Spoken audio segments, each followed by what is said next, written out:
Hello. Today we're going to look at gate 16, enthusiasm. I mean, what a name. What a name. And what a name for a gate that essentially it's a throat mechanism. I mean, and it's a throat, you know, when you look at the gates of the quarter of civilization, you find all the throat gates, you find them there.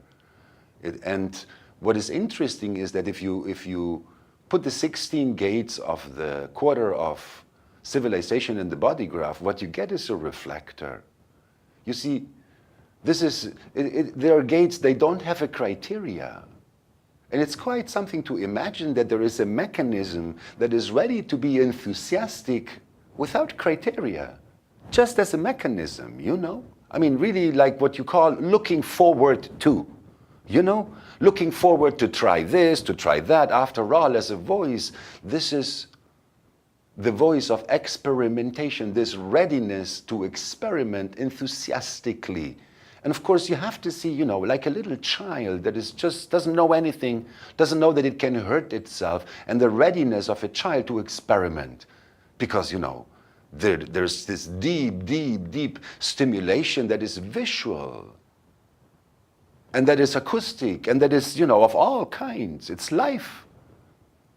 The subtitle in the Rave Mechanics of this gate speaks about the art of enriching life through the harmonic channeling of energy. And you can see, you know, where this harmonic channeling comes from. This is a gate that is part of a creative channel, the channel of talent. It's looking towards the spleen. But the first thing that you have to see from it looking towards the spleen, and the spleen being the body's awareness, that as an expression gate, it is really there to express the gifts of our body, not so much the gifts of our mind. So this is an enthusiasm about the things that one can do and experiment and try with the body. It is, after all, the expression of the stream of taste. I liked that experiment. Let's do it again. Because in this channel of talent, inspiration is 1%, and 99% is transpiration. You know, it's what I call creative repetition. You know, we take creativity to be something that always has to be new, always has to be original. But here is where something that starts, you know, has nothing taste, has to be refined to a point of mastery. And of course, gate 16 never gets to do that. As a not-self gate, it is ready to try anything. It is ready, you know, it's just a mechanism of the throat ready to try somebody else's taste. Somebody else's taste.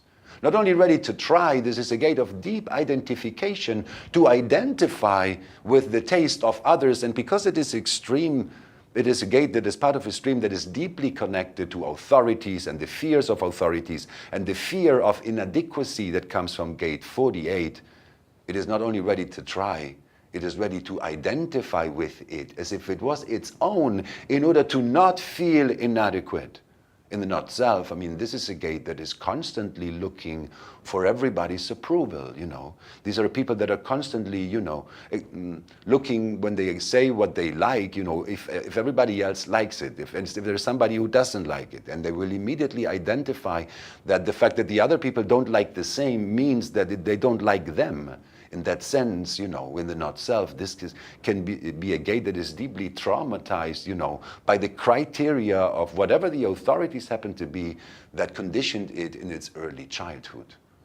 But in its potential, it is a gate where, you know, when properly integrated in the design, when it finds its balance, and its balance, it finds it in its polarity gate.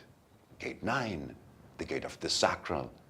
The gate, the generator gate that is ready to go detail by detail by detail, deeper and deeper into that first experiment that you liked. Because it's easy to repeat what you like.